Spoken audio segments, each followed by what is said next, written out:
Eccoci qua, inizia la registrazione. È stato difficile, Davide Tardozzi, buongiorno, è stato difficile. Buongiorno a te. Come delle donne, come corteggiare una donna, però Non è- sì. Non è così, no, è vero, ce la siamo rimandata un po' di volte, però insomma, facciamo una chiacchierata al volo. Sei pronto? Sei in forma? Ti vedo riposato, sei in Sì, vacanza? questa No, pausa estiva ci pausa voleva, in estiva. verità. Sì. Tu non hai infortuni da recuperare, si spera, No, no? però ho 4 settimane di fila, 3 gare e il VDV che è stato veramente Cavolo, intenso. il Mol- VDV, Molta soddisfazione, il però è VDV stato veramente tosto è perché stato è tosto. molto più impegnativo di una gara. Ok, allora io mando una sigla di 7 secondi e poi cominciamo. Vai, sigla.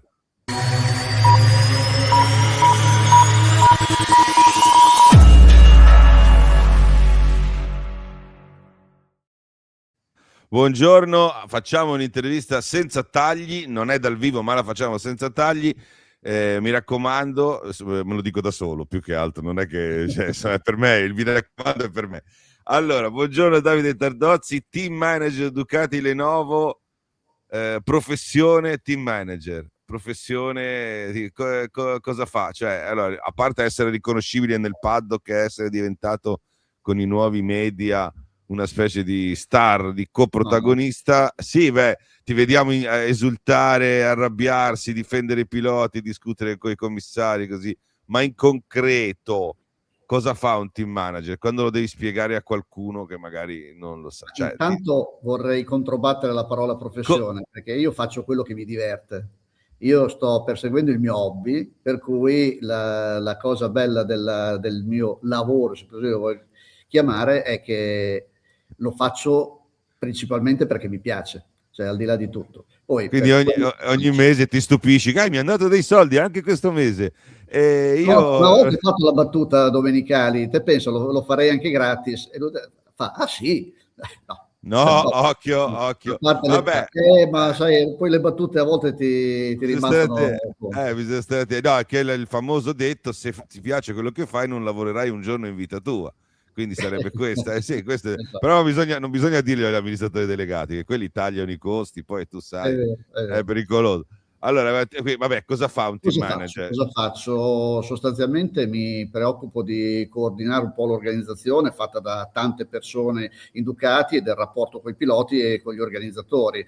Eh, è una domanda che in tanti mi fanno. Saperla descrivere nel modo corretto non mi è mai riuscito perché una descrizione vera non c'è, è un rapporto che si crea con la fiducia nel tempo con i piloti, nella fiducia con il personale, nella fiducia con gli organizzatori. La sostanza è questo, cioè il come ti muovi, cosa dici, cosa fai, è quello che crea sostanzialmente il rapporto che tu dovrai gestire nel momento in cui hai bisogno di uno o dell'altro. Cioè, te ne accorgi quando non c'è il team manager?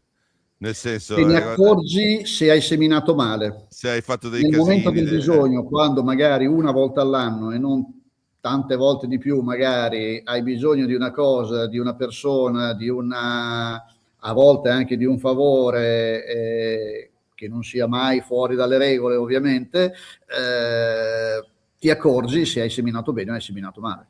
Quindi il favore è un fatto di politica anche, no? Assolutamente sì. È chiaro che con i tuoi, passami il termine, nemici sportivamente parlando, ovviamente, perché io sono amicissimo di tante persone che lavorano per altre case, in quei momenti lì è chiaro che quello che hai fatto, il rapporto che hai instaurato, crea una semplicità nel dialogo piuttosto che una volontà di trovare una soluzione che va al di là di quello che è la persona o non la persona. Ma paga più essere tipo schietto, però duro, un po', oppure un po' più cioè, cosa paga di più Diciamo che tendenzialmente? io penso di essere la prima, cioè molto diretto, ma perché questo è il mio carattere. Poi alcuni miei colleghi sono la seconda soluzione. La seconda. Poi c'è invece chi sta sulle scatole a tutti, ce n'è qualcuno così e loro lavorano, diciamo, un po' di rottura, no? Qualche per carattere, per magari anche casa di appartenenza. Non facciamo esempi, però insomma. È questione di carattere. Ti dico, i miei colleghi, intendo altri team manager di altri team, hanno il loro carattere, hanno il loro modo di gestire, che non vuol dire più giusto o meno giusto, vuol dire che è diverso. Poi io vado d'accordissimo con alcuni di loro che sono esattamente il mio opposto, poi a volte riusciamo a portare a casa noi, a volte loro, quello che sono le diatribe che a volte si nascono, si creano in sede di comitato IRTA piuttosto che quello dei team, piuttosto che, è chiaro che ognuno tira l'acqua al suo mulino, l'importante è sempre solo una cosa, il rispetto. Chi è quello con cui più... ci sia. Sì, fra voi conoscete sicuramente il valore, vi siete scontrati 1000 volte, quindi al di là delle appartenenze vi riconoscete diciamo, delle capacità, quindi è chiaro che sul campo c'è rispetto, magari siete più amici di quello che sembra da fuori, magari no, certi versi. Ma chi è quello con cui più, diciamo, c'è sintonia, uno che magari è anche lontano come casa, non c'è qualcuno con cui... ma io credo di avere un ottimo rapporto, e per ottimo rapporto intendo molto diretto con tanti di loro, che sia Mario Meregalli, Davide Brivio, ma anche con Gunther Steiner, che è appena arrivato dalla Formula 1, avevo un rapporto precedente per cui continua a essere ottimo, ma anche con Paolo Bonora, ma sai, è molto italiana la situazione MotoGP, per cui è anche molto più facile. Con Gino Borsoio ho un ottimo rapporto. Con Gino c'è un forte rispetto, arrivo a dire quasi di amicizia, perché con Gino sono veramente molto legato, ma anche, ripeto, lo stesso Maio. Diciamo che alla fine siete un circo viaggiante in qualche modo e quindi vi dovete rincontrare. Mi fa molto piacere che sia rientrato anche Francesco Guidotti, che è un'ottima persona, un ottimo professionista, quindi Francesco sicuramente mancava al nostro mondo e mi fa piacere che abbia questa opportunità. Sì, allora quindi tu praticamente con i piloti, cioè devi gestire i piloti, quindi io mi sono sempre chiesto, bisogna avere lo stesso approccio con tutti, per essere, oppure bisogna adattarsi, bisogna essere fluidi, no, come fluidi inteso come l'acqua. Fluido è un termine un po' particolare. Sì, no, perché adesso ultimamente è diventata un'altra cosa, ma io spero che tu non pensi che io... No, però per rispondere alla tua domanda sì, bisogna sapersi adattare, bisogna conoscere assolutamente l'entourage dei piloti, perché una cosa che può creare o non creare difficoltà, ma sicuramente io ho sempre cercato di avere aiuto dal quello che è l'entourage dei piloti. Io credo che le situazioni attorno a loro, quelle molto più vicine a loro, quelle personali, quelle familiari, siano determinanti in certe situazioni, per cui avere un rapporto di conoscenza con l'entourage è assolutamente prioritario.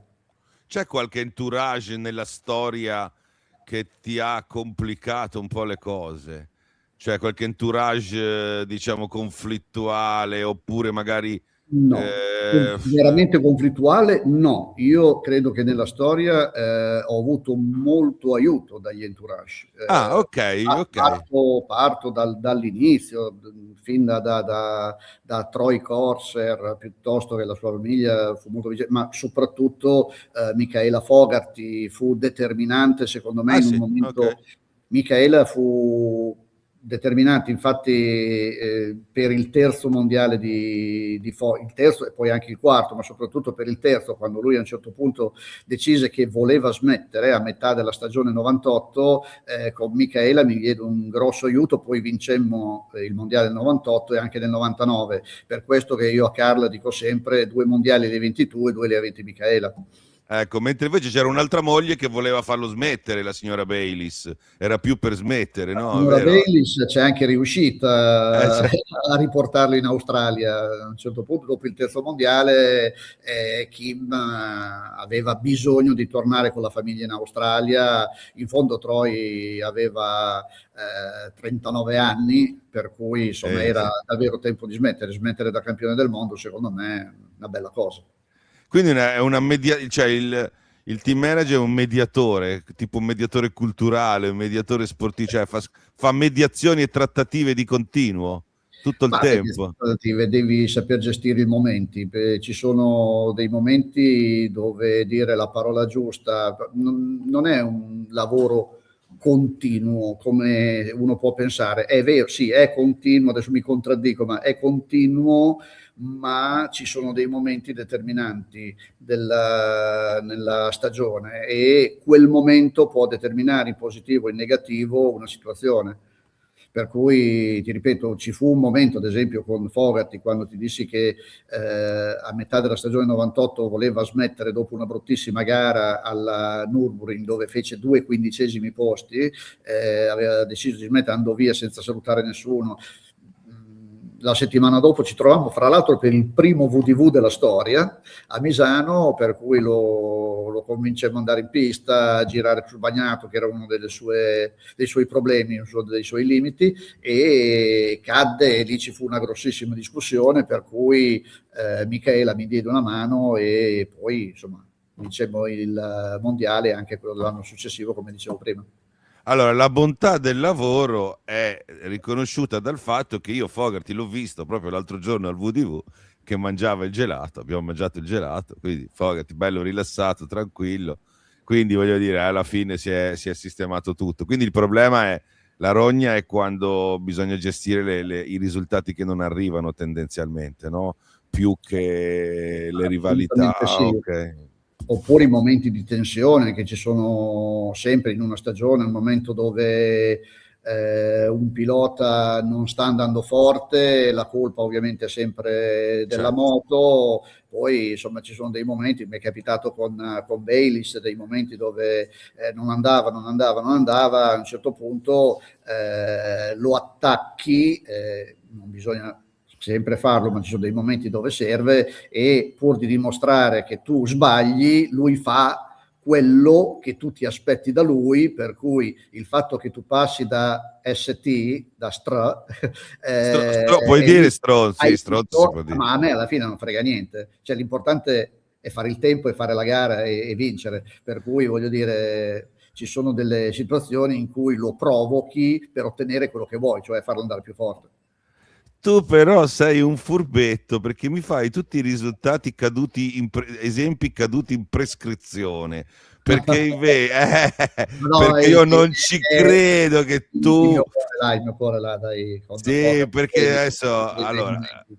no, ma sì, certo, però non ci credo che ultimamente non ci sono stati problemi simili. Lo sappiamo che ci sono stati, no? Abbiamo visto che c'è stato una situazione che c'è stata da gestire, una differenza di prestazioni all'interno di un box anche molto recente, e lì poi magari ne parliamo al volo. Però lì il lavoro del team manager, perché ho notato una cosa, dopo te la farò vedere, rispetto anche ad altre dichiarazioni interne a Ducati, che il tuo atteggiamento è stato più costruttivo, più conciliante, e dopo lo vediamo. Però devo farti vedere una cosa di come ti vedono gli appassionati. Allora, tante volte cioè, io con Tardozzi andrei anche in guerra. Allora, io l'altro giorno ho fatto un sondaggio e si poteva scegliere fra il sergente Hartmann, scusami che ti rimetto, il sergente Hartmann e Tardozzi.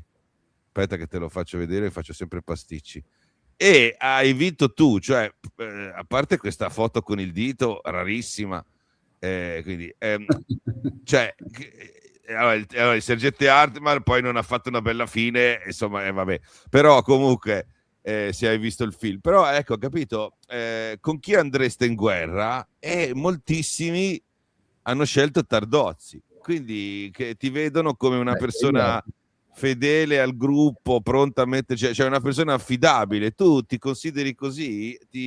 Oppure pensi che il pubblico si è fatto un'idea magari diversa da quella che... cioè tu ti consideri un sergente Hartman dedito alla causa al 100% oppure anche meno? Come la vedi tu questa... Io mi considero una persona onesta con chi lavora con me e facilmente leggibile. Io non credo di essere uno che potrei mai mostrare quello che non penso, cioè non ci riesco, cioè sono troppo leggibile. Da un certo punto può essere un limite, io lo vedo come un pregio, No, però, io sono come sono e reagisco per quello che è il mio pensiero del momento, cioè non riesco a mascherare troppo. Allora, io ho due immagini di reazione atipica. Una è lo sbrocco verso uno che stava scannerizzando la moto una volta, cioè qualche uno sbrocco tipo veramente così, e poi un passaggio al muretto Gresini quando c'era Enea, no? Mi pare una roba del genere. Quindi lì sono state due situazioni paradossali che secondo me potevano capitare soltanto a Tardozzi e a Ducati o a me, sono quelle robe assurde, cioè uno dice ma che cazzo c'è, ma che è sta roba? E allora lì vai che sono dicevo, la scannerizzazione a 3 centimetri dalla moto è un qualcosa che non si fa. Allora, tutti noi abbiamo fotografi che tutte le case hanno fotografi che verificano, guardano, come c'è in Formula 1, c'è anche in MotoGP, cosa fanno gli avversari, cioè è logico verificare, perché voglio dire, siccome c'è così la certezza che tutti abbiano delle buone idee, è chiaro che cerchi di capire cosa hanno fatto, cosa non hanno fatto una gara dopo l'altra. Ma detto questo, passare lo scanner a 3 centimetri dalla moto facendola tutta mi è sembrato veramente un po' troppo, una roba offensiva, per cui io ti dico, non do neanche la colpa al ragazzo perché la fece, probabilmente qualcuno gliel'ha detto, quindi sarà quel qualcuno che dovrebbe essere richiamato. Ma detto questo, io a quel punto chiamai Albesiano, che rimase basito di sasso, lui non lo sapeva, evidentemente qualcun altro l'aveva detto al ragazzo, per cui insomma nacque quel qui quo pro, e siccome era in un momento dove tutti erano lì, è chiaro che è stato visto da tutto. Per quanto riguarda l'episodio che dici tu, che credo fosse in Giappone, allora, siccome io so che sono spesso sotto le telecamere, soprattutto in certe situazioni, se mi muovo dal box e vado al muretto, c'ho una telecamera addosso, è chiaro che sapevo di essere inquadrato, ma nessuno mi ha mai fatto la domanda che bisognava fare, perché in quel momento tutti hanno pensato, va a dire a Gresini di rallentare Enea. Ma secondo te, se io devo andare a chiedere a Gresini di rallentare Enea, uso il telefono o vado di persona? Sì, certo. Certo. Nessuno mi ha mai fatto la domanda cosa gli hai detto. Ma io te l'ho fatta, però io te l'ho fatta in privato, tu me l'hai detto, adesso te la rifaccio in pubblico. Che cosa gli hai detto lì? No, ma gli andai a chiedere che gomma aveva e perché aveva scelto quella gomma e che tipo di strategia avevano usato. Però voglio dire, gli chiesi, adesso non ricordo neanche esattamente, ma gli chiesi una roba sulla moto. Cioè non gli chiesi assolutamente niente. No, ecco, magari il fare il piglio è sembrato in quel momento, si può capire che cioè è sembrata una roba del genere, poi dopo alla fine sapete voi, però sai, sono belle anche le provocazioni, però. Certo, no, figurati se ormai tu gestisci la telecamera come qualcuno. Non avevo dubbi di avere la telecamera addosso. Come i migliori gestisci la telecamera, diciamo, come un altro Romagna gestisci la telecamera anche tu, ormai da maestro, cioè effettivamente è un mestiere anche quello, tirarsi addosso le telecamere e l'attenzione per magari parlare di altro. Però io l'accetto questa risposta, diciamo che uno se ha dei dubbi ce li avrà sempre e quindi inutile, qualsiasi spiegazione non tiene, per cui alla fine, cioè, ho visto com'è cambiato il tifo nell'ultimo periodo, anche gli atteggiamenti nei confronti di Ducati, insomma dopo magari ne parliamo, però c'era una cosa che mi interessava di più, sembra strano, ma era come si costruisce un pilota MotoGP e poi un campione, perché da voi arrivano piloti già pronti, no? Voi siete fortunati, siete la prima squadra, no? Siete la squadra, però questi arrivano dalla Moto2, vanno costruiti nei team satelliti e quindi ci sono delle difficoltà, no? Voi intervenite un po' sotto questo aspetto, perché poi comunque quei piloti è materiale umano che vi arriva, quindi in qualche maniera voi volete un po' metterci le mani, Aldeguer per esempio, cose tipo così, no? Guarda, Come... noi i piloti, credimi, Gigi segue i piloti fin dalla Moto3. Gigi si guarda tutte le gare di Moto3, tutte le gare di Moto2, ad eccezione se ha un meeting urgente piuttosto che, ma se no lui li segue tutti, è attentissimo, lui con il suo gruppo di lavoro, anche Riccardo Savin, che è molto, molto sul pezzo in MotoGP, direi che sono molto attenti ai ragazzi fin dalla Moto3. Io li seguo addirittura fin dalla Rookies Cup, che è sicuramente il campionato che sta dando più talenti alla MotoGP e alla GP in generale, insomma, al campionato.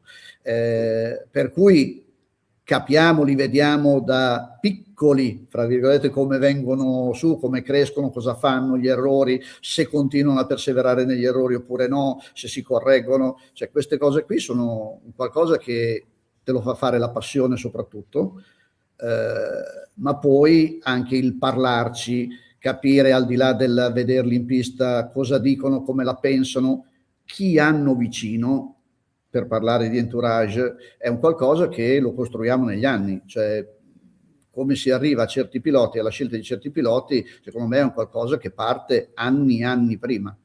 Poi, cioè Aldeguer lo curavate, vabbè, ma Marquez era... non hai bisogno di sapere tanto di più. No, era già per quando eri in rosticceria, quello è un piatto pronto, cioè dopo sì, chiaro. Ma invece un Aldeguer magari ve lo siete, no, Gigi se lo sarà curato, mi sembra, no, credo, se l'è guardato, se tutto, no, fatto...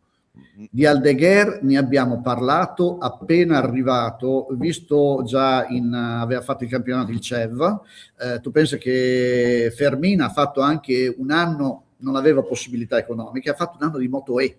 Certo, io lo conosco molto bene. Andava benino, non ha stravinto, era una gara, era un campionato particolare, quindi non è che abbia vinto o stravinto, ha vinto le gare credo, ma non ha fatto niente di particolare, però nel CEV è andato forte, poi lo prese Boscoscuro, fra l'altro, passami il termine, litigandoselo con Aspar, perché Gino Borsoi lo voleva assolutamente quando ero da Aspar, e cominciamo vedendo che sia Luca Boscoscuro che Gino Borsoi se lo stavano litigando, abbiamo cominciato a mettergli un po' più i fari addosso. Nel CEV è andato bene, poi ha avuto la possibilità di sostituire non ricordo quale pilota facendo qualche gara in Moto2, poi l'anno successivo fece tutto il campionato, ma già quando fece le sostituzioni noi cominciammo a parlare di lui, e ricordo ancora che in Argentina, ancora le prime gare del campionato, Gigi mi disse 2 anni prima di prenderlo,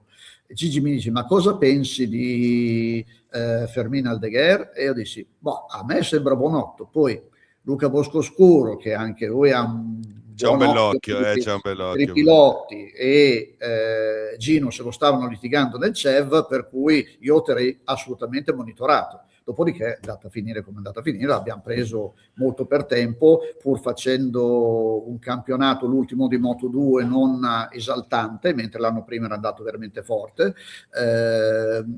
Nell'anno in cui c'è stato il cambiamento da Dunlop a Pirelli, per la sua guida ha subito un po' il passaggio del fornitore di pneumatici, poi alla fine è andato comunque forte, però insomma, per dirti che i piloti cominciamo molto per tempo a seguirli. Che lui aveva vinto le ultime 4 gare e invece l'anno dopo è andato male, tu dicevi guarda Ducati l'ha preso troppo presto, hai visto qua, bim bum bam, me lo ricordo, perché la notizia la diedi io così presto che Aldeguer mi chiamò e mi disse ma tu che ne sai? E quindi, perché devo dire ha un ottimo entourage, è seguito molto bene da Faubel, no?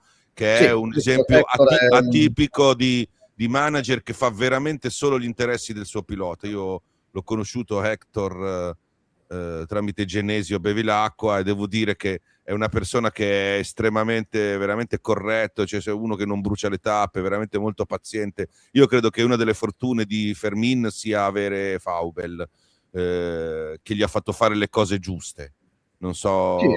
Hector non gli ha fatto bruciare le tappe. Hector direi che con noi si è comportato molto molto bene, e sono d'accordo con te nella disamina sul professionista Hector Faubel.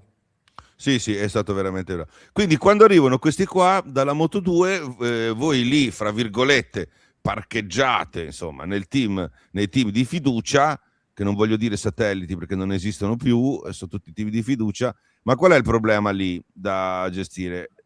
La parte, la tecnica, la gestione della gara, l'elettronica, la capoccia, cos'è che No, devono no, sistemare non questi c'è qua? problema per come ha impostato Gigi il rapporto con i nostri team supportati. Direi che c'è intanto l'assoluta chiarezza, perché con Gigi le cose sono assolutamente chiare. Non L'assoluta ci sono chiarezza i di due. quella che è la fornitura tecnica, l'assoluta chiarezza del fatto che sei supportato da ingegneri elettronici nostri, perché tutti i piloti hanno almeno o l'ingegnere elettronico o l'ingegnere di pista sotto contratto Ducati, più persone dietro, quindi non a diretto contatto col pilota, ma che hanno il rapporto casa-team. Per cui diciamo che sono veramente una fiduciaria, Sì, perché sì, sì, sì. hanno in mano delle moto ufficiali, entrambi i team, sia VR che è il team diretto, ma anche Gresini hanno moto ufficiali, per cui hanno esattamente tutto quello che abbiamo noi. Non solo, hanno la possibilità di condividere tutti i dati di tutti e tre i team, per cui c'è estrema fiducia nei nostri partner, e questo secondo me è stata una delle cose che ha creato le situazioni degli ultimi 10 anni, cioè il fatto che Pramac sia arrivato a vincere il mondiale semplicemente perché aveva la moto ufficiale uguale alla nostra, aveva un team, una pilota ufficiale perché Martini era un pilota pagato da Ducati, aveva l'elettronico della Ducati, fra l'altro Cristian Battaglia è un ottimo elettronico ed è con noi da credo 15 anni, forse 16, 17, voglio dire, è uno dei migliori elettronici che abbiamo, per cui voglio dire il team deve Sì, c'erano poche differenze. bene i bulloni, ma alla fine voglio dire ci sono delle riunioni dove tutti partecipano, per cui tutti sanno tutto di tutti, per cui sono coinvolti a 360 gradi col team ufficiale. Cioè ci sono delle riunioni dove Gigi a capo, affiancato da Riccardo Savin, gestisce quello che è l'implementazione della moto per il turno o la gara successiva. Cioè sono coinvolti come il team ufficiale. Per Meno cui, differenze di quelle che si pensi, insomma. ma non ci Cioè, sono non differenze. ci sono praticamente Non ci differenze. sono Ok, differenze. ok, quindi adesso va bene. No, però Cioè, io... la capacità del team ufficiale dovrebbe essere quella di tenersi, se vuoi, il pilota migliore per provare a vincere, ma il fatto che il team satellite sia competitivo per noi è uno stimolo e un vantaggio a livello di dati, di possibilità di crescita e di sviluppo. Però Quindi sei d'accordo che che la norma è che dovrebbe vincere il team Factory? Cioè, grosso se siamo modo. bravi sì, se siamo bravi sì, ma il fatto che abbiamo perso il mondiale 24 Oh, e io questo ti volevo chiedere. Cosa è andato storto? Cosa è andato storto? ma cosa è dato storto? Vincere 11 gare su 20, è chiaro che qualcosa è andato storto. Purtroppo quell'anno abbiamo fatto qualche errore di troppo, poi è chiaro che io ce l'ho con una situazione in particolare, Tu ti sei per legato al cui dito. voglio dire, gli errori i piloti, barra il team, insomma, si fanno sempre. Però io a Francesco, ostia, la caduta a metà dell'ultimo giro a Barcellona con 3 secondi, 2 secondi e 6 e 7 di vantaggio sul secondo, non la Quella, sopporto, quella non la sopporto. quella È fra qualcosa che mi 30 dà anni, quando fastidio. verrà ospite al VDV, No, ma guarda, lo cioè, dico col sorriso, perché ormai è passato, io sono abituato a guardare avanti, però mi dispiace per Pecco, perché poteva vincersi il terzo mondiale di fila e ostia, mi dispiace più per lui che per noi, perché come Ducati noi abbiamo vinto, perché ha vinto un nostro pilota, ha vinto il nostro team satellite, ha vinto la moto uguale alla nostra, per cui noi abbiamo vinto in qualche maniera. È chiaro che vincere col team ufficiale è un qualcosa che ancora dai, non insistere su questo tema. Io a questa cosa credo e non credo. È certo che è meglio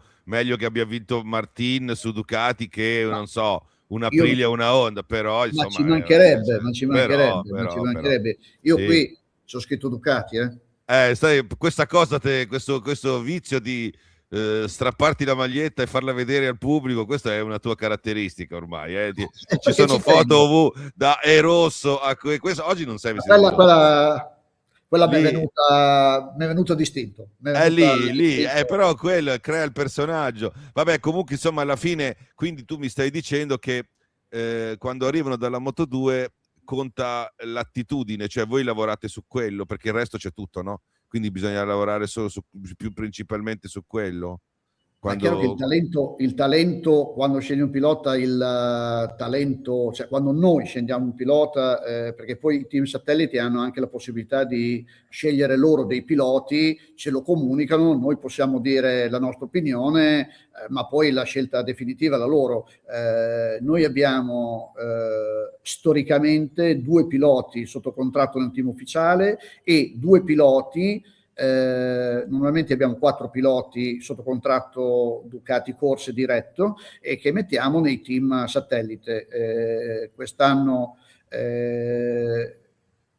l'unico anno che ne avevamo 3, a dire la verità, però la moto ufficiale è stata data comunque al team Gresini, perché le moto ufficiali nel 26 sono 4, una ce l'ha Gresini, una ce l'ha VR e ovviamente le 2 nostre, ma normalmente noi abbiamo 4 piloti, per il prossimo futuro sarà ancora così e quindi questi piloti li seguiamo in maniera particolare, dopodiché ti ripeto, l'altro pilota di solito se lo sceglie il team satellite. io non ti chiedo neanche chi ruberesti agli avversari, perché di solito i piloti quelli li prendete tutti, quelli che vi piacciono, non tutti, però quelli Non che puoi prenderli preferite, tutti, diciamo che allora, se devo dire una cosa che mi fa piacere dire è eh, che come dire, il fatto che tutti, certo, ho capito, sottolineo tutti, vogliono i venire, piloti di prima linea in qualche maniera abbiano chiesto di venire da noi, certo, è un qualcosa che ti rende orgoglioso. Io credo che questa cosa a Gigi piaccia molto. Il fatto di avere una moto che tutti vorrebbero è un qualcosa che a noi dà soddisfazione. sì. Poi non puoi prenderli tutti, ci deve essere una competizione, gli avversari comunque sono bravi e quest'anno lo stanno dimostrando. Io credo che l'anno prossimo sarà ancora più competitiva la cosa, però detto questo la bravura sta nello scegliere i piloti che pensi che possono portarti a casa il titolo mondiale.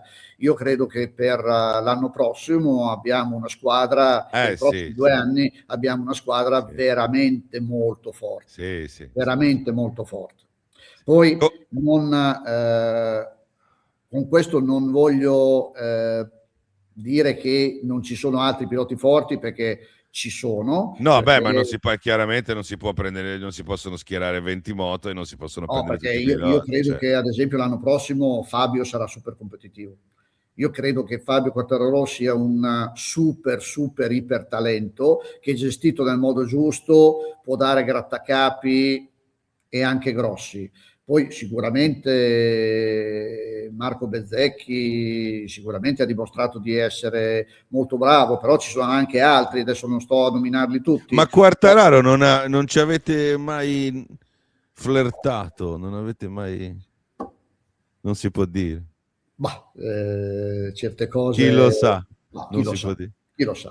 Comunque, fra MotoGP e Superbike c'è la fila davanti a tutti e due i negozi. Io sono stato a Misano l'ultima volta, c'era un Andini Vieni là dietro, e il povero Cecconi lì che deve mettere dentro, adesso c'ha questa cosa di Ma a Stefano sostituire. piace, Stefano Cecconi è intanto un grandissimo imprenditore, perché la sua società Aruba No, è veramente veramente una realtà produttiva italiana di quelle giuste, cresciute dal padre, dall'idea del padre, e con Stefano a capo ultimamente della gestione.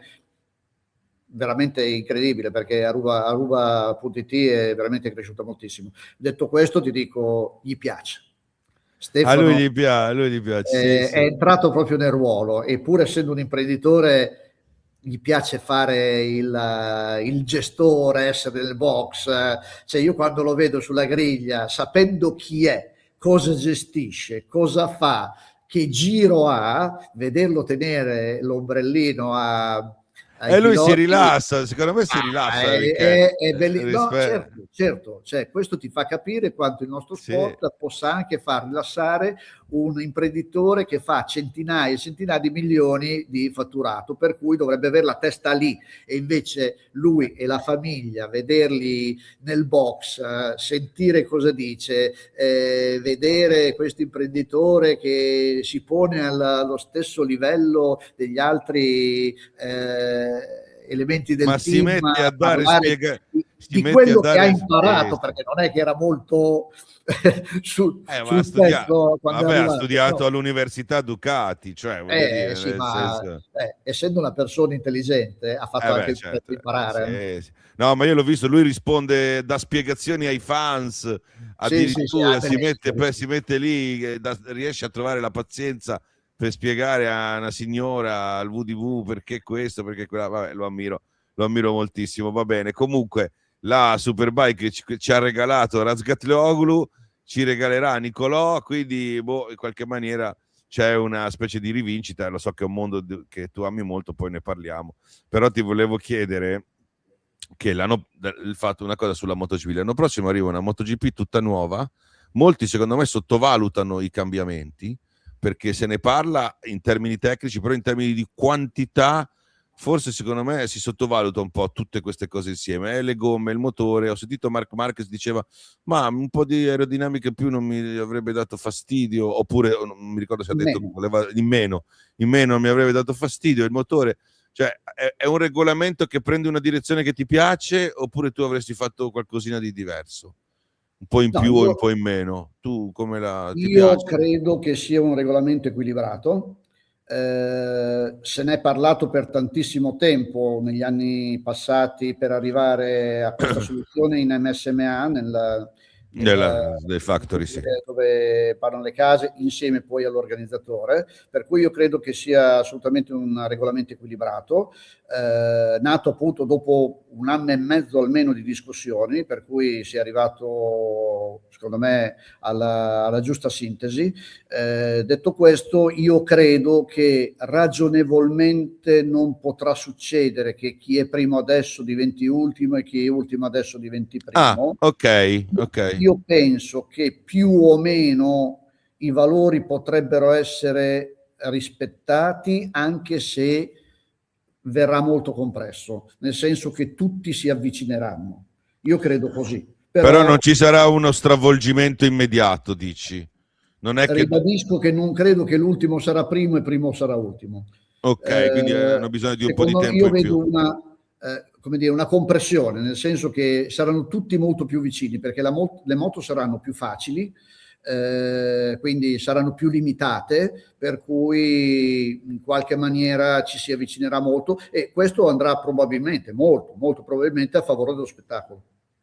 Senti, ma il team Lenovo che segue i piloti in tutto, li accompagnate negli eventi, ho visto, li curate, vi li gestite, li tutelate, quanto si fa i fatti suoi sulla parte dei piloti che stanno a casa? Cioè questi si allenano, ho visto, fanno allenamenti particolari. Io sono, anche se non sembra, perché mi alleno anche da molto davanti al frigo, per tanti anni ho fatto tante attività sportive anche di un certo livello, mi piace allenarmi, ho la palestra a casa e quindi chiedo sempre ai piloti. Sento cose fantascientifiche in alcuni casi.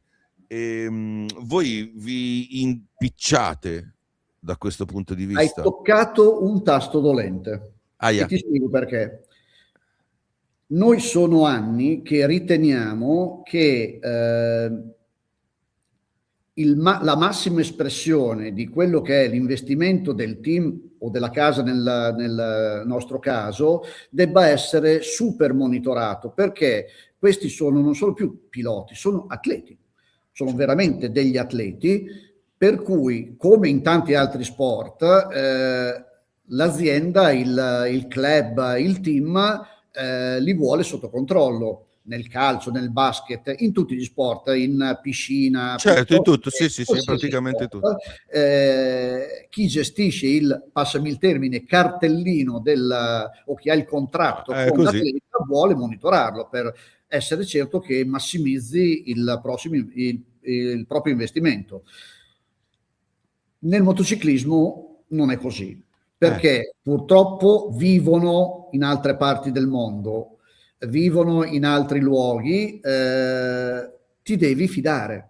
È chiaro che noi abbiamo pensato a come fare, stiamo cercando, siamo partiti con un progetto recente dove cerchiamo di monitorare i nostri piloti facendoli venire a Bologna. Abbiamo una collaborazione con Isokinetic, per cui che è del Bologna Calcio. Sì.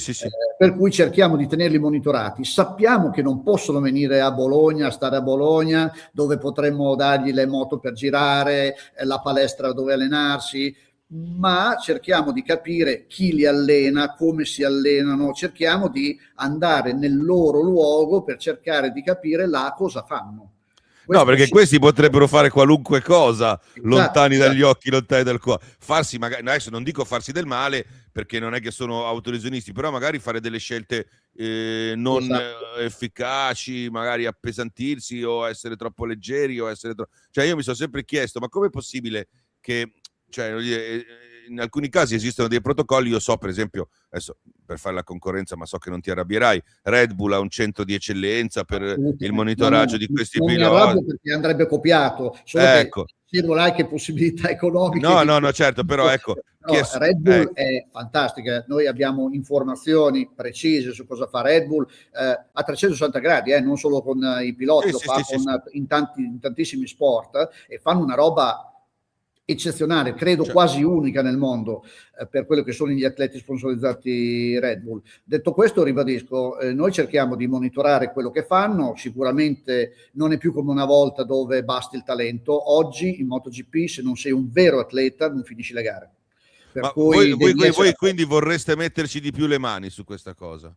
Assolutamente sì, perché ci sembra doveroso, ma per aiutare i piloti. Poi è chiaro che hai delle situazioni che sono concretizzate nel tempo. Marc Marquez oggi sa esattamente come funziona ogni fibra del suo corpo, ogni nervo, ogni muscolo, anche grazie a Red Bull. Cioè, me ne ha parlato anche Marca di quello che faceva da loro. So che loro fanno perfettamente cosa fa a casa, cosa fa dal suo preparatore che vive a pochi chilometri da lui. Cioè, quantomeno siamo informati, quantomeno abbiamo la situazione sotto controllo. Dopodiché, ti ripeto, noi stiamo cercando di portare a casa più dati possibili dei nostri piloti per avere delle basi per il futuro, per cui sappiamo che se prendiamo un pilota giovane, facciamo un test e capiamo che ha delle mancanze, sappiamo dove e come aiutarlo, suggerendogli come fare o se vuole farlo da noi.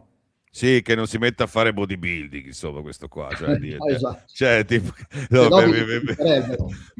lascia stare Mr. Helvet, che Mr. Helvet una volta era magro.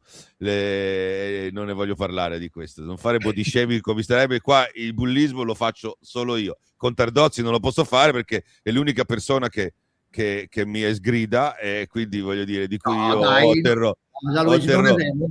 Sì, che tu mi hai sgridato. Posso avere a volte ma io mi faccio dire, da te cose che da altri non mi faccio dire. Allora, adesso inizia la parte quella, perché abbiamo parlato del mestiere di team manager, adesso dobbiamo parlare del mestiere di team manager più vincente degli ultimi anni, no? E delle scelte che vengono fatte, perché qualche domanda su Marquez te la devo fare, cioè un pochino di fotografia.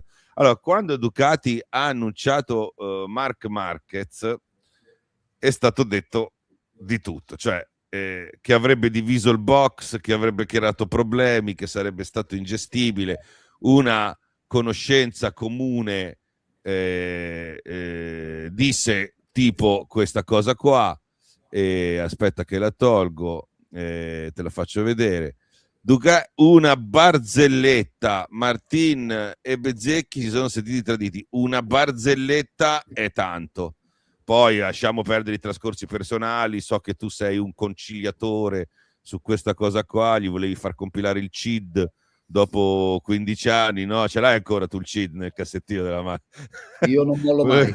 Volevi fargli compilare il CID? Ce l'ho ancora lì. C'hai il CID con il coso lì di Sebang, lui e vabbè, però adesso chi è veramente questo qua che avete preso? Cioè, che tipo di persona è, con gli ingegneri, con i meccanici, come compagno di squadra, chi è questo? Ma guarda, intanto parto dal compagno di squadra, perché niente di più bello che sentire dire da Pecco Bagnaia che si è trovato bene con lui.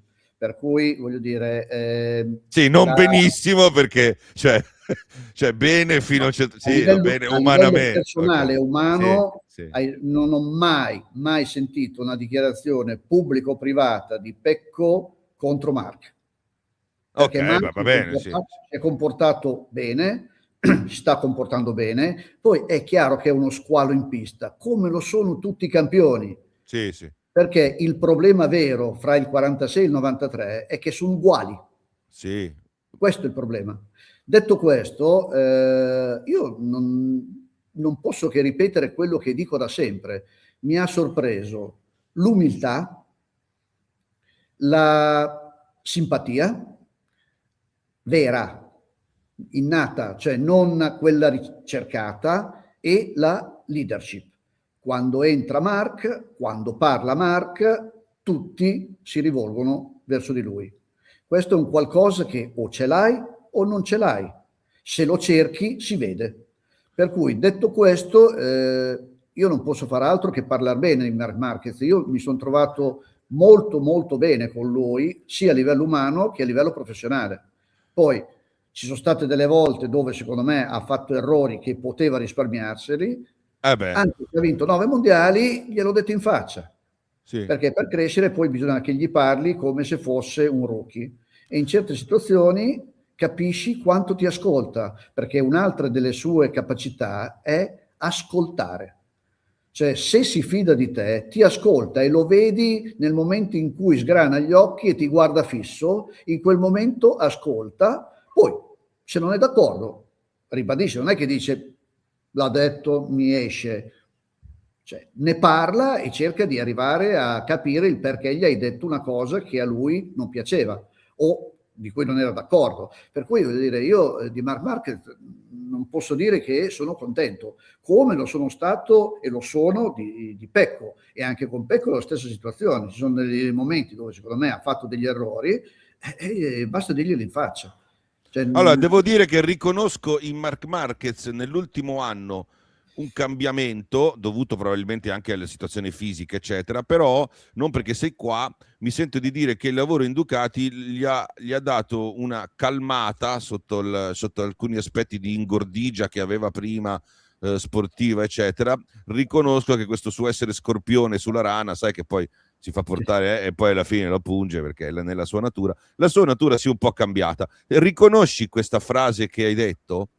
Quel ragazzo è più forte di qualsiasi ostacolo incontri, è totalmente diverso da come certa stampa e certi tifosi l'hanno descritto. È sofferente ma focalizzato sull'obiettivo. Esattamente così. L'hai detta a me questa cosa. Guarda, è esattamente così, ribadisco parola per parola, e aggiungo parole di Marc che ti fanno capire chi è e cosa vuole. Un altro pilota nelle mie condizioni avrebbe già smesso. Sì. E le sue condizioni non sono solo quelle fisiche, sono quelle di cosa ha vinto, che cosa ha, cioè si potrebbe permettere la bella vita, lui e le prossime 3 generazioni, è comunque un campione, un eroe riconosciuto, una star, lui vuole vincere. Lui ama ancora questo sport come non mai e l'unico obiettivo è vincere. Per cui il fatto che abbia questa fiducia innata in Gigi e anche nei suoi tecnici è quel qualcosa che lo sta supportando. Lui è supportato dal fatto che ha una fiducia estrema in Ducati, in Gigi e nei suoi ingegneri che lo stanno portando a provare ancora del dolore pur di vincere, perché è convinto che tecnicamente è supportato nel modo giusto. Allora, Quindi, la fiducia è reciproca, perché qui Gigi dice, Marc Marquez guida, adesso vabbè, faccio un po' una sintesi, fa cose solide, meno spettacolari ma più ottimizzate, senza rischi inutili, nel senso che è cambiato, e con sublime eleganza. Cioè questa è una dichiarazione d'amore, anche questa qua, quindi è un amore sportivo, quindi voglio dire, forse è reciproca. Gigi è guarda, innamorato del pilota o del pacchetto, secondo te? io credo che Gigi e Mark si siano parlati, lo dico senza saperlo, in tempi non sospetti, per la estrema fiducia che hanno uno nell'altro. Io credo che queste due persone si cercassero da tempo, magari anche senza parlarsi, ipotizzando un giorno di poter lavorare uno con l'altro. Questa è la mia percezione da quello che capisco, da quando li vedo parlare, da cosa si dicono e da come si guardano. Cioè davvero, a volte sembrano due innamorati. No, è un innamoramento sportivo, tecnico, umano anche. Cioè è come una specie di magneti che girano intorno finché poi alla fine non si avvicinano, no? Due calamite che erano destinate. Ci sono state parole nel tempo che uno ha detto all'altro e viceversa, che secondo me hanno fatto pensare all'altro di quanto quella persona gli fosse devota, utile. Okay. Per cui ti dico, sono quelle cose che nascono piano piano, perché sicuramente è nata piano piano, ma in questo momento il legame è fortissimo. Un po' forse come Jorge Lorenzo, ma di più, cioè un po' amplificato, no? Credo che Esatto. anche lì ci fosse una... voi avete Sì, avuto tre... Gigi ha sempre visto Jorge come il suo ragazzo. Sì, poi Gigi vedeva magari... Jorge come il pilota che ha tirato su, sai che Jorge è passato da Sì, Aprilia sì, per sì, tanti sì, anni, derby, sempre no? visto Sì. Jorge come una sua, non dico una sua creazione, ma come un suo pupillo. Vabbè, voi avete avuto tre personaggi ingombranti nel senso sportivo, positivo del termine: Dovizioso, Marquez e Bagnaia. Dovizioso è stato un po' sfortunato, non ha vinto il titolo, anche se, voglio dire, se lo avesse vinto nessuno si stupirebbe, perché comunque è una situazione... Lì ci sono tre differenze grandi, no? Fra i tre, come gestione, al di là di tutto, perché Bagnaia vi ha premiati, è stato premiato anche lui da Duca, però sono tre personaggi diversi, forse uno più ombroso, uno un po' più tortuoso, uno è Marquez, ne abbiamo parlato, proprio tre persone... Tre persone completamente diverse, cioè tre piloti e tre persone completamente diverse, proprio, e tre gestioni, se vuoi, diverse.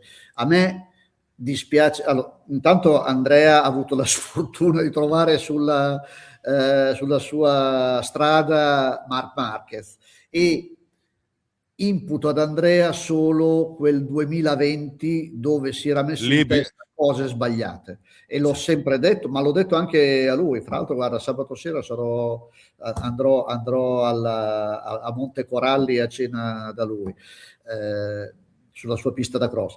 Però detto questo, Bellissimo impianto, bellissimo, sì, bellissimo. no, ha fatto un lavoro straordinario, e se mai si andrà nel discorso davanti ai suoi amici lo ripeterò. No, dai, Il rovini la 2020 scena. l'hai lasciato sul campo te. Però Cazzo. detto questo, ha fatto un lavoro eccezionale, perché lo sviluppo di questa moto nasce da Andrea Dovizioso. Io credo che dal 2015, quando ricordo ancora la prima uscita della la prima moto di Gigi, a Sepanga, quando dopo i primi 5 giri si fermò, per un attimo non guardò nessuno, si tolse il casco, guardò Gigi e gli disse: ci siamo.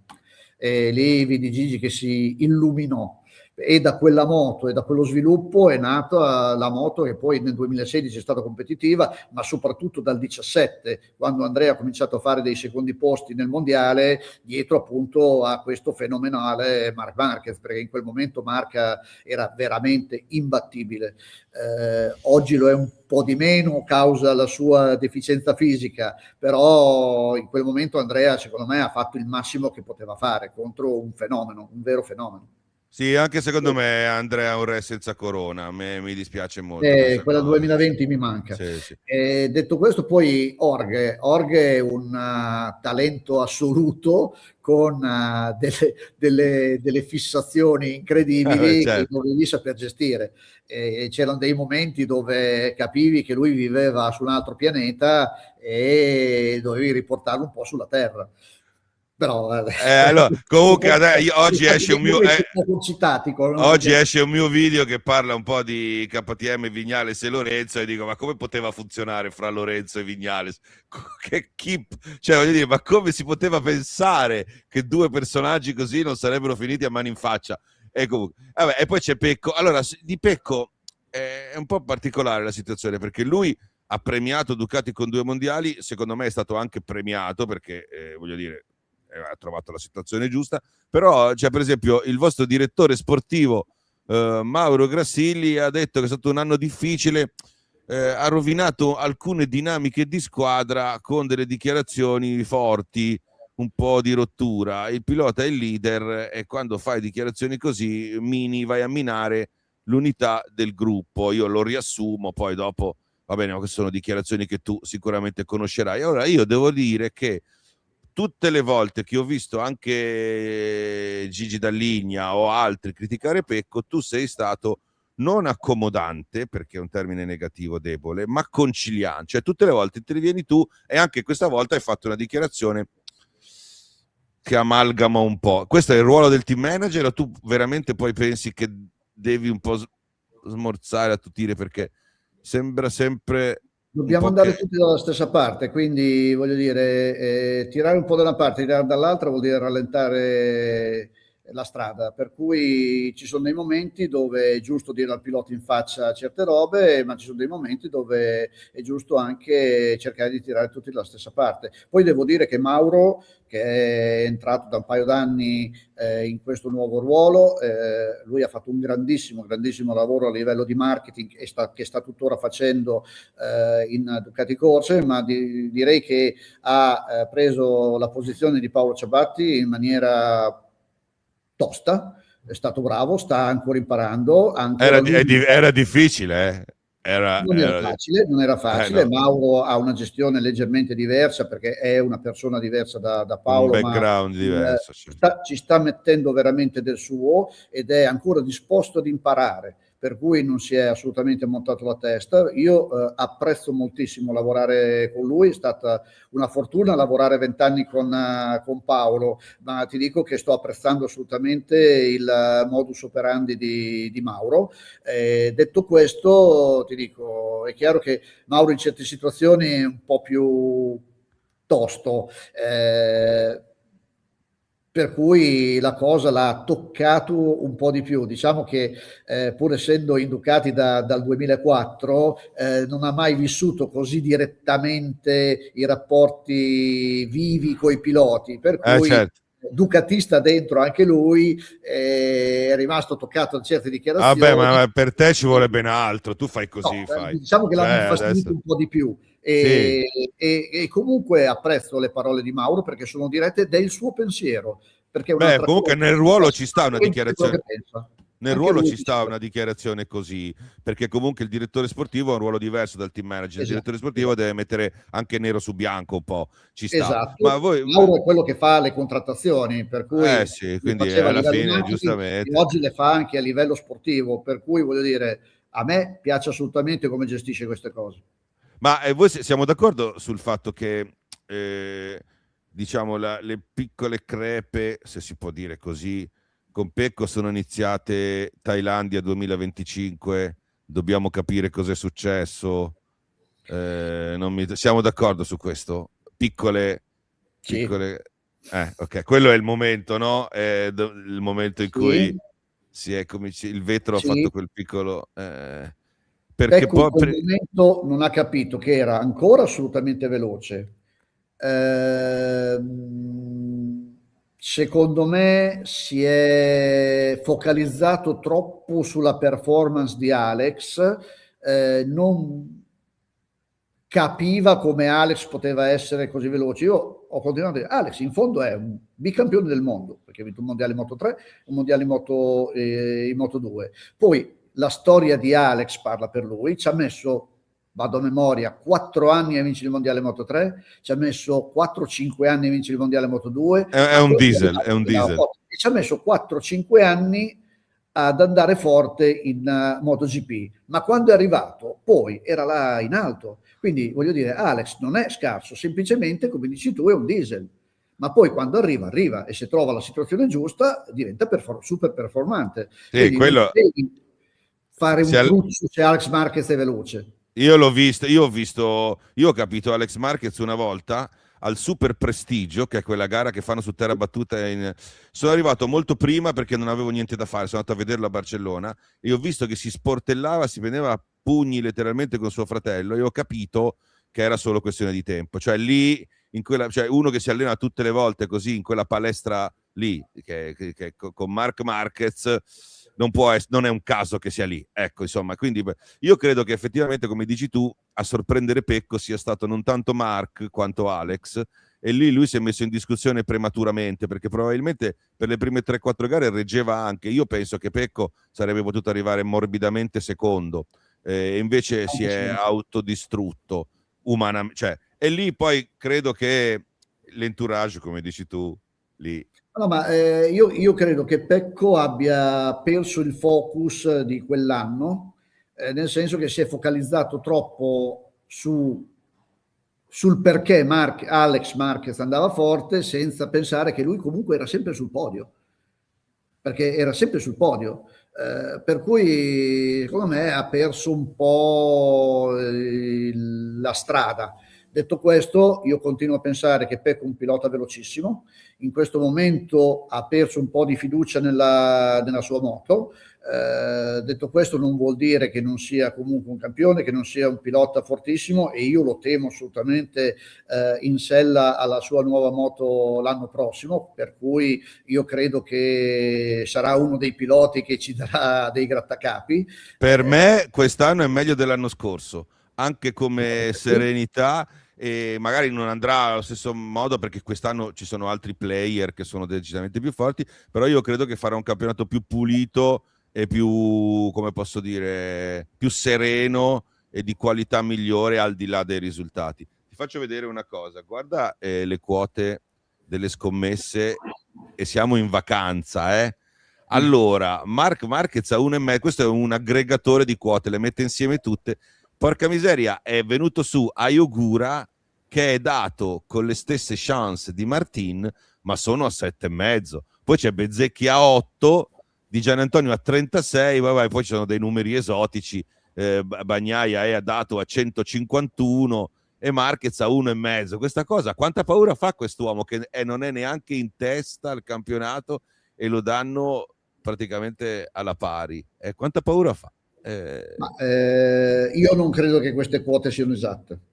È un Io, aggregatore di tutte le quote, di tutte le agenzie di scommesse principali sul motorsport, capito? Vedi, queste sono le quote, poi se le voglio aggregare, vedi, ci sono le varie aziende, non te le, cioè, quindi le no, vedi. no, no, ma ho capito Gianluigi, però ti ripeto, io conosco bene la situazione di Mark e ti dico che pur avendo una fiducia estrema, bisogna essere obiettivi e oggettivi, per cui io credo che ci sono delle situazioni che appartengono al pilota ed altre alla moto, per cui ci sono delle situazioni nelle prossime 11 gare, nella prossima metà campionato, dove sicuramente altre moto potrebbero essere più competitive per una ragione storica. Ah, ma tu dici quindi le quote non sono esatte perché possono succedere cose diverse? Ah, no, Esatto, ok, pensavo esatto. dicessi che non erano vere. No, ok. No, Ah, ok. io No. quoterei diversamente, intendo. Ah, certo, beh, sì.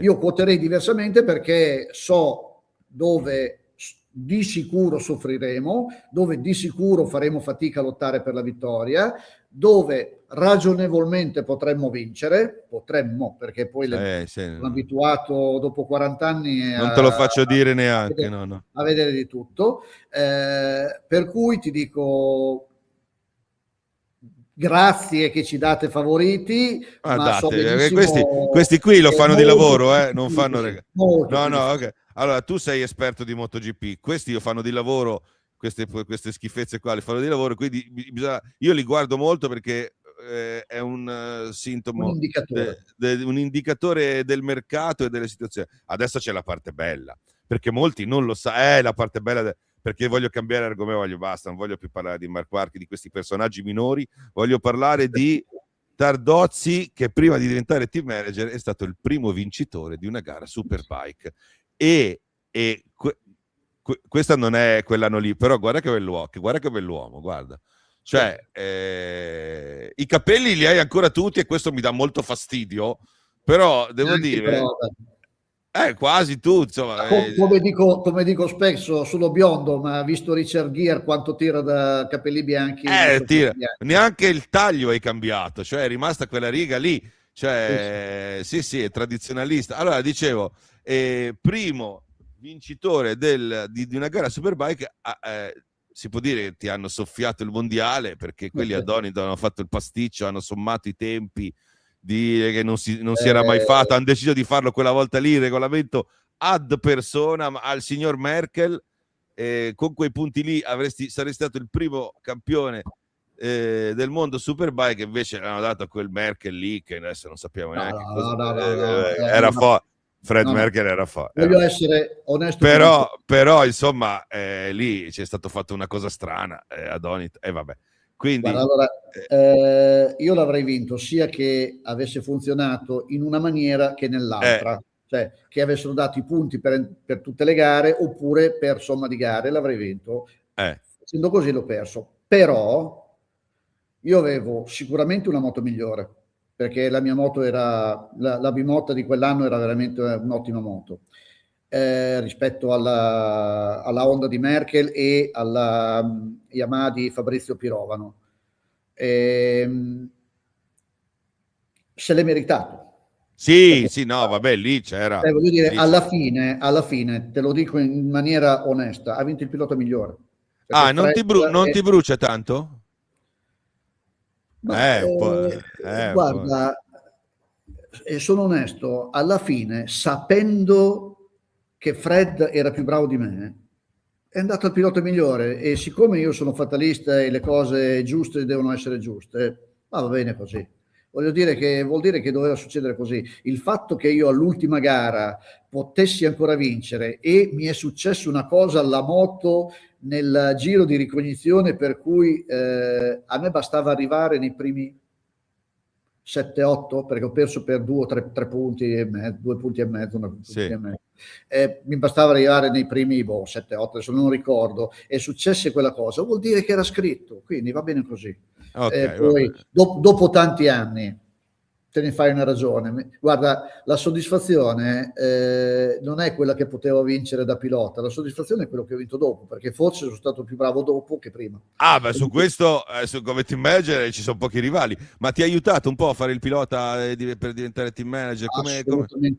Assolutamente sì, perché devi capire bene le cose. Io credo che ci siano buoni team manager che non sono mai stati piloti, ma sicuramente sapere cosa pensa un pilota in certe situazioni aiuta, e in quelle situazioni tu devi sapere esattamente cosa dare al pilota, cosa fare per il pilota, che non è sempre quello che lui ti chiede, ma devi dargli quello che gli serve. Quello che è meglio per lui, certo. Quello che è meglio per lui. Sì. Per cui sì, io penso che pur essendo passati tanti anni, anche troppi, ed essendo un mondo completamente diverso da allora, io credo che la mentalità, l'attitudine mentale rimanga la stessa, per cui in certe situazioni può aiutare. Ma chi è il pilota attuale ancora in attività che potrebbe diventare un grande team manager secondo te? Anche un pilota che non è magari una superstar, tu dici questo fa il pilota, è bravo. Guarda, i piloti superstar secondo me non diventeranno mai dei grandi manager, perché hanno altro per la testa, hanno altro nella vita, per cui non è certamente uno di loro. Oddio, adesso così su due piedi non saprei, però Pecco potrebbe diventare un team manager, perché è uno stratega, diciamo, uno che pensa, uno che... È uno che ha, secondo me, le idee giuste, è uno che potrebbe saper gestire le persone.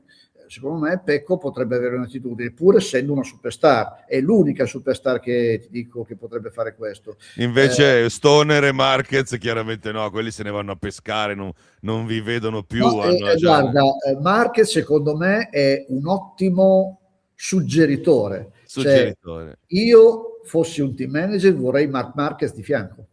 Potrebbe diventare un manager, potrebbe dare dei consigli giusti, più lo è già, manager di piloti, lo è già, lo perché sappiamo. La sua società Vertical gestisce già piloti e secondo me ha già messo gli occhi e il contratto sul pilota più giusto che vedo adesso in Moto3 e per il futuro.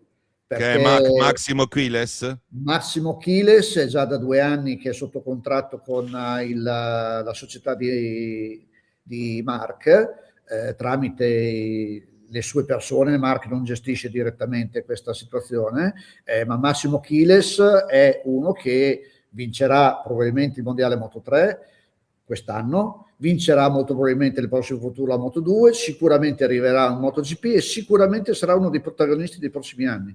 Io credo che Massimo Quiles dal 29 in poi sarà uno dei protagonisti della MotoGP. È evidentemente una mostruosità positiva Massimo Quiles, si vede, è una roba senza se, senza ma, come Acosta in Moto2, una roba così, ecco, come Marquez stesso, senza fare paragoni.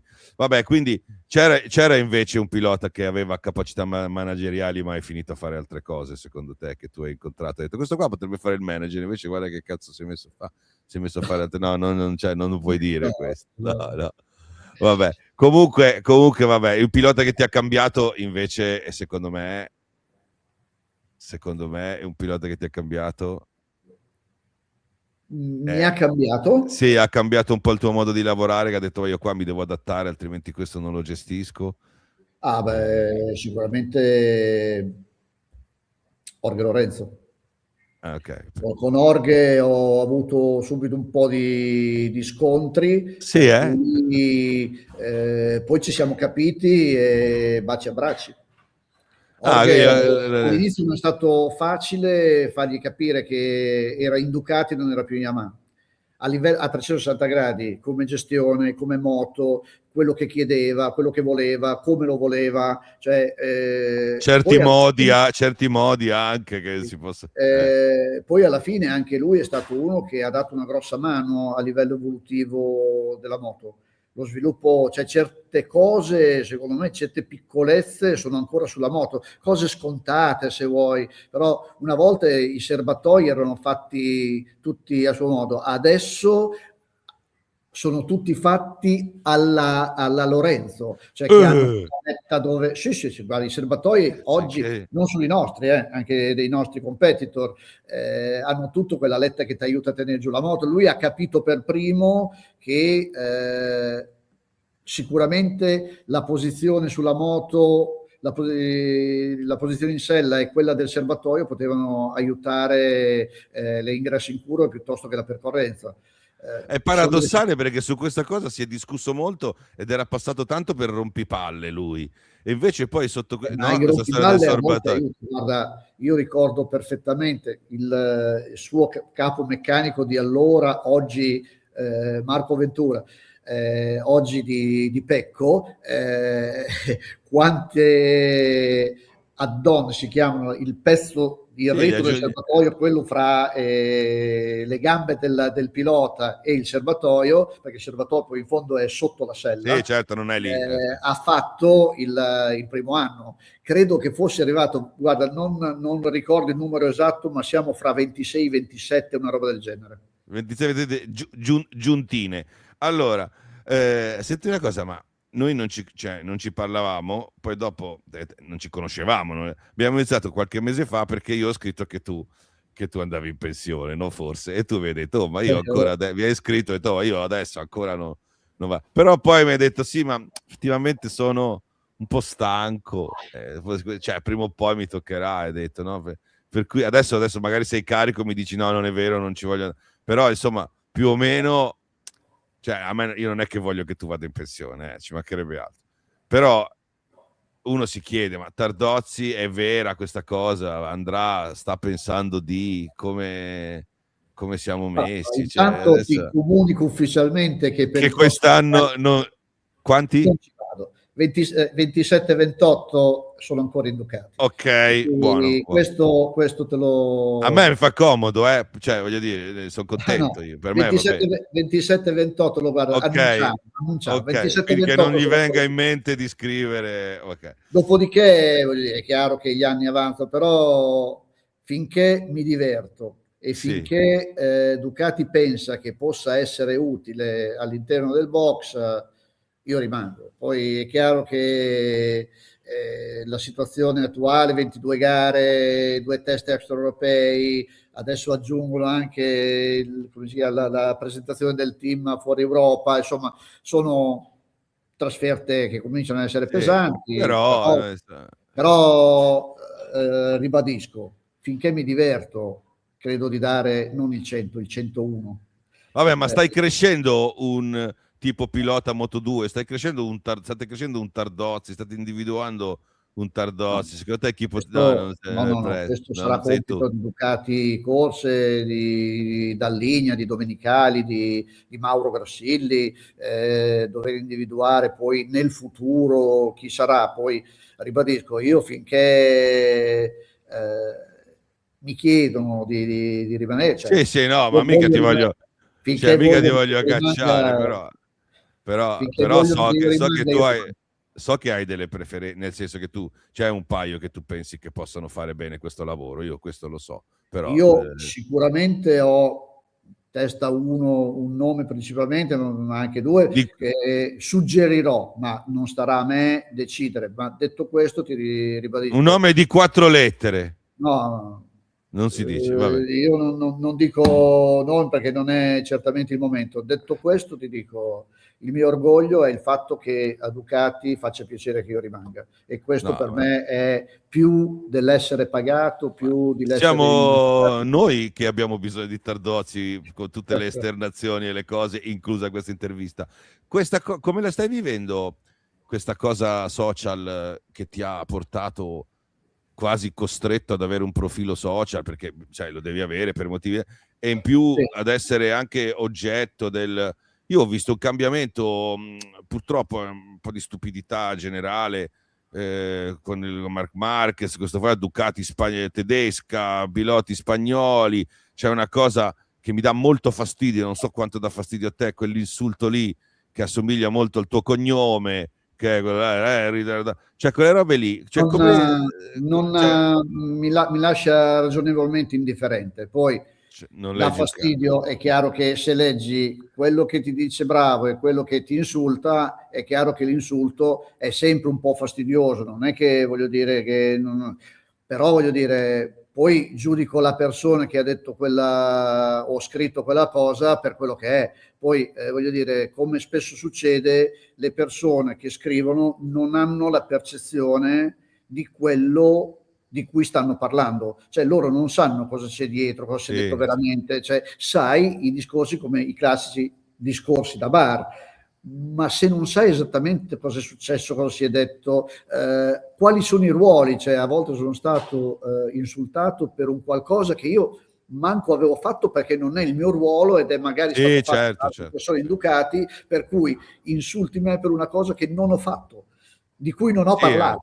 Ma per quello, sì, sì, magari sì. partecipe perché sono in certe riunioni, ma non è stata una decisione mia e mi becco l'insulto io. Ma questo non è assolutamente un problema, perché capisco che queste persone non sanno niente. Poi giudico la persona per quello che, cioè giudico, io non rispondo, intanto Ah, agli ok. insulti non rispondo assolutamente, però ho imparato a lasciar correre.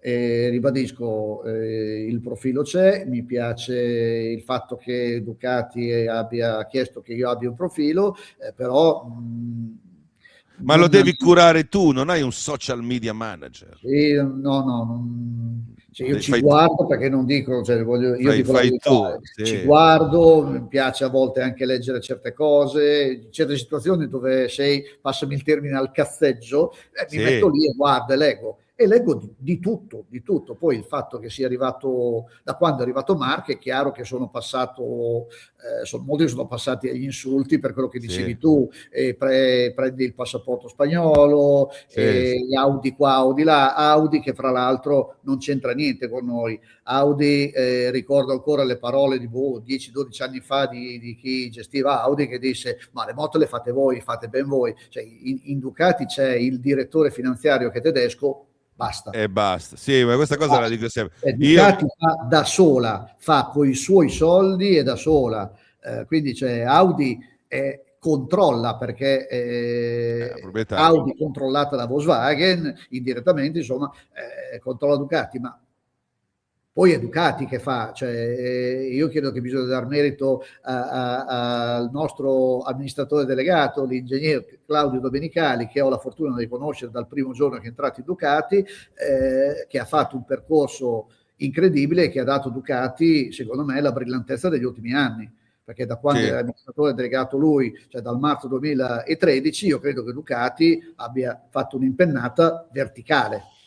sì, sì, in un mondo sempre più difficile, sempre più complesso. Allora, dicevo, Certo, certo. tornando al discorso di prima, io vi invidio molto voi addetti ai lavori che ci lavorate proprio nel senso, perché voi leggete tutto, leggete un sacco di roba e non vi incazzate mai. Io invece non riesco ancora a non incazzarmi perché io invece Sì, sono un però voglio incazzo. dire, intanto mi fa piacere che parli con cognizione di causa, a differenza di altri che sono Ah, totalmente disinformati, perché secondo me la prima regola di chi fa soprattutto il tuo mestiere, non sto parlando di chi parla sui social, come dicevo prima, in discorsi da bar, ma chi fa il tuo mestiere si deve informare, e il fatto che tu faccia degli interventi mirati sapendo di quello di cui stai parlando è fondamentale. Cioè, è professionalità. Cioè, c'è della gente che non sa cosa dice, ma documentate prima. Va bene. Allora, adesso poi chiudiamo, ma volevo dire, andiamo ad aprire questi motori KTM o no? Così, perché mi so chiesto, apriamoli, loro hanno questo problema, non si può rispondere, è un tema caldissimo questo. È un tema molto caldo che, tra l'altro, ho visto proprio stamattina una mail del segretario dell'MSMA. Secondo me si sta arrivando a una quadra giusta e secondo me succederà. Cioè, è come la busta della De Filippi, cioè si tentenna un po', però alla fine apre la busta. Cioè, Io credo che sono stati messi sul tavolo la possibilità di avere chiarimenti a 360 gradi, di implementare alcune norme, per cui io credo che il nostro Davide Barana, che è il direttore tecnico e direttore tecnico. che gestisce i rapporti con l'MSMA, ha fatto un ottimo lavoro, ha puntualizzato alcune cose e secondo me arriveremo a definire questa cosa nel modo migliore possibile, anche grazie all'intervento di Ducati, che ha gestito nel modo migliore, non ha messo i paletti fra le ruote in mezzo alle razze della KTM, ha semplicemente chiarito le situazioni per cercare di migliorare la norma che in questo momento è deficitaria verso il futuro. Per cui secondo me è stato fatto un ottimo lavoro positivo per tutti e sicuramente ne avrà merito anche KTM. Cioè non semplicemente apriamo, però da oggi in poi, però dobbiamo considerare che, cioè, altrimenti non si risolve il problema, si risolve il problema specifico, ma non il problema generale. Ho capito così io la Non cosa, serve cioè un tampone, serve una norma fatta bene. una norma fatta apposta perché ricordiamo non è solo un fatto di lotta sportiva, ma anche di sicurezza, no? Perché se Esatto, succede una cosa come quella successa ad Acosta, tendenzialmente qua. pericoloso.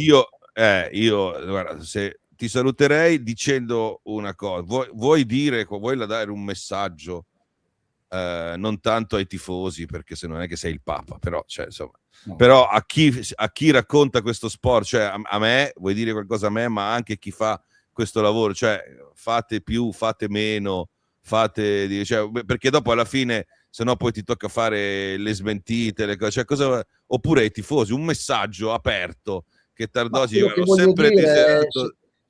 quello che voglio dire è approfondite le situazioni, Eh, sicuramente discutete nei social, ma cercate di essere, come dire, aperti a capire che purtroppo da casa non si sa tutto, per eh. cui magari fare domande prima di fare delle affermazioni sarebbe utile. E seguire le persone, come diamo merito a Gianluigi Ragno, Oh che cazzo, no, fanno che dopo sembra. approfondimenti prima di parlare, secondo me sarebbe anche il caso. Vabbè, questa sai che nessuno crederanno che sia fatta Non mi ha apposta e che pagato, non mi no, ha pagato. c'è una lira. Va È un bene, qualcosa, come ha detto, lo voglio ribadire anch'io. Purtroppo ci siamo in qualche maniera seguiti per anni, anni, anni, anni. Non ci eravamo mai parlati, poi c'è stata un'opportunità ed è stato un piacere, credo, per entrambi. però tu in pensione non ci vai e quindi tutto quello No, che aveva è stato inutile. Niente, vabbè. È così. Va bene, allora, grazie Davide Tardozzi per aver è stato un piacere. bruciato 1 ora e 25 delle Ma chi vacanze. l'ascolterà mai tutta sta roba qui? Tu non ti preoccupare, almeno in azienda da te l'ascoltano. Poi anche per controllare, capito? Ma Mr. Helmet, mia moglie dice è come le donnacce, nessuno dice che ci va, però alla fine vanno tutti a vedere. Così mia moglie dice così. Vabbè. Grazie, mando la È stato un sigla, ci piacere. vediamo presto. Grazie, alla prossima. Ciao. Ciao, ciao, ciao.